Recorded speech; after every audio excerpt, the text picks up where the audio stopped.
on with Maynard right now. Maynard, are you there? Hi. Okay, you're on together. Oh, thank you. Congratulations on this wonderful new album. Thank you. It must be, it's something that not many bands have been able to achieve during this very difficult time. So, and your listeners are very grateful and thankful to you and your band for delivering on such a wonderful project. And we're very excited to hear the album drop and see your world tour all in the same day. Quite the undertaking to make that happen. I can just imagine. And look, the way that obviously you work so strictly to your deadlines, and you've got a wonderful team to work with. Oh, you seem like just a seamlessly wonderful team together. You complement each other so much. And the end result is just quite flawless. I've been listening to the album for a couple of weeks now since I was able to access it to review it and so forth. One thing I've realised is you're obviously a very observant and resilient person, and your lyrics and your shows and your songs and the visuals and everything really resonates with me. It's very powerful. The textures and the layers that you put into this music is just so powerful. I think in general, I feel like that's the better way to present stories is you bring yourself to the story. I can only bring so much of it. Yes. I suppose I could walk you through it. I mean, like the modern day Hollywood blockbuster movie trailer has all the answers for you and all the specific scenes, and you're just kind of, when you go to see the movie, you're just kind of eating popcorn, waiting for those scenes from the trailer to come on. Yes. That's not what we're about. We like to establish, just kind of establish a mood and a setting, and kind of send you off in a direction, and hopefully it's a good direction. It certainly is. So it's things for yourselves. Very different instruments, I guess, that you've chosen to incorporate into this album has given it a very, very different vibe, but still absolutely Puscifer. Not many bands would be able to execute that kind of idea, I guess. So, the ever-evolving alter egos for each of the albums and so forth. Like, it would be I'd imagine it would be very exciting and interesting to fall into that role and play that role for some time while you're doing your tours and you're travelling. How do you get yourself into that space to be able to execute that character? Again, like you said, it's laying out and establishing those characters first. Yes. What's the time period? What's the costuming? What are you wearing? What are you eating? Where Sure. are you? And then you can kind of start to establish a character in that setting, and what's that character going to be doing? And once you've set up the entire space, and I think so on earlier records, like for example, our set and what we see and what we're hearing, what we're trying to accomplish, was literally hotel room after hotel room trying to get this thing done. Right. On the road. So the Views for Vagina album was an album in motion. Right. With a lot of Frankenstein pieces. And it kind of feels that way. Yes. Then the setting for Conditions, you start to look at drum machine and banjo. Banjo, definitely. Mandolin. Mm-hmm. So if you start your film with the sound of a banjo, the story's going to unfold in a particular direction. Sure. It's infinite where it's going to end up landing, but you've kind of started from that perspective, from the perspective of a mandolin, a banjo, a drum machine. Yes. And so for this album, Matt chose the Fairlight, which is a beautiful instrument, but very difficult to operate, right. Get your head around and make go. And it has some pretty specific parameters. that you're operating within. Sure. And within those parameters, you find infinite solutions if you just kind of embrace the fact that this is what we have. That's right, and work with what you've chosen to work with. Correct. That's fantastic. Now, when you receive that piece of music from Matt, for example, and you're listening to it, do you then start to write once you start feeling what the music's telling you? Yeah, absolutely. Well, there's of course there's key. Yes. Where are we at with the key and what's he presenting? But more importantly, what are the rhythms? So yes. I start writing rhythmically before I start writing stories. Because okay. Once my rhythm hits his rhythm, he starts to expand where he's going to go with those initial thoughts. Okay. So I have to kind of wait for him to get a little farther along before I can start writing stories. Sure, yeah, the timeline, got you. You've mentioned also that when you hit a bit of a roadblock, Karina, you have so much trust in her that she's able to come on in and give you a hand to put the cherry on the top, so to speak. As you said in an interview recently, you work so well together and the level of trust is very high. How do you guys synchronize so well?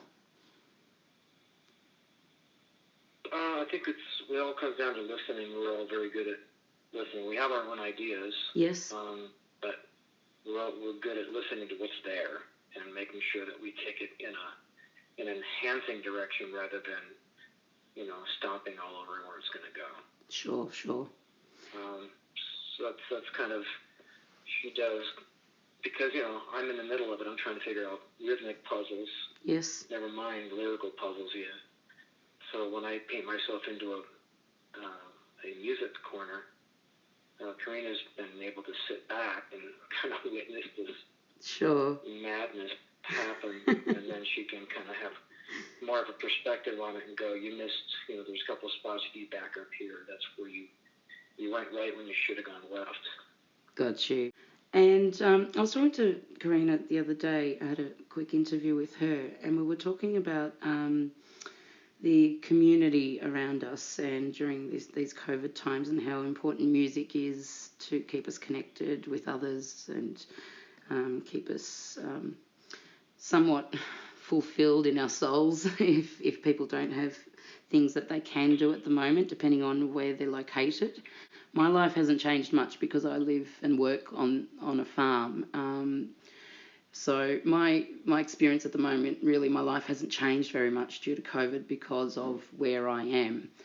Has it been similar for you because of where you're located, except for when you travel for, obviously, your recordings and things? But is it similar like that for you, being on, like, working on the land? Yeah, I think in general, if you're a person who's seen change, extreme change in yes. your life, things you thought were completely stable and had the rug pulled out from underneath you in some way. Yes. If you didn't survive it, we wouldn't be talking. Yes. Yes. So I think there's a few things that have come up in my past, but more recently is just the music industry pretty much falling on its face. Yes. In 2007. So, you wake up one day, you're putting a record there, you put it out, and there are, whatever number of record stores and outlets that there were that day. And by the time you actually put that thing out in those stores, there's 1/6 the number of record stores open anymore. It's the same here in Australia, so to be honest. That was a huge, yeah, it was like all of a sudden it's just gone. So, we've now spent the last, 10, 12 years figuring out how that music industry is going to survive. There's so many moving parts to it. Yes. And we survived. We're back, right? And in theory, the music industry has kind of found its way. A lot of people have had to completely rethink their lives because, the salad days were over. No more big salaries to eventually find a band that would pay for you. That's right. And with Puscifer, it's a lot more as well. You've got your store beyond just the music as well, I think, and people just really resonate with all the things you do that come together, bringing in your artistic talent, working with the land, producing beautiful wines and ciders and food vans and all that sort of stuff. You're, in a sense, Puscifer is feeding our souls in many ways, and I'm saying that in a very sincere way, and it's just a sensational feeling to go through all the different albums and see how you've changed and experimented with different things. It really feeds our soul. So people like me who need music to survive, it's a blessing and a gift. So a big, huge thank you for that, for doing that, especially in one of the most difficult times ever. But I think if you live on a farm, you're one of the people that can share some of that information with people beyond. Yes. Talking to some self-absorbed rock stars. You have a lot to offer in terms of just understanding, how to feed a duck. That's right. how to grow basil. How to make sure that your apple trees are going to survive. That's right. Just those simple things, and understanding that those things don't always go the way that you wanted them to go.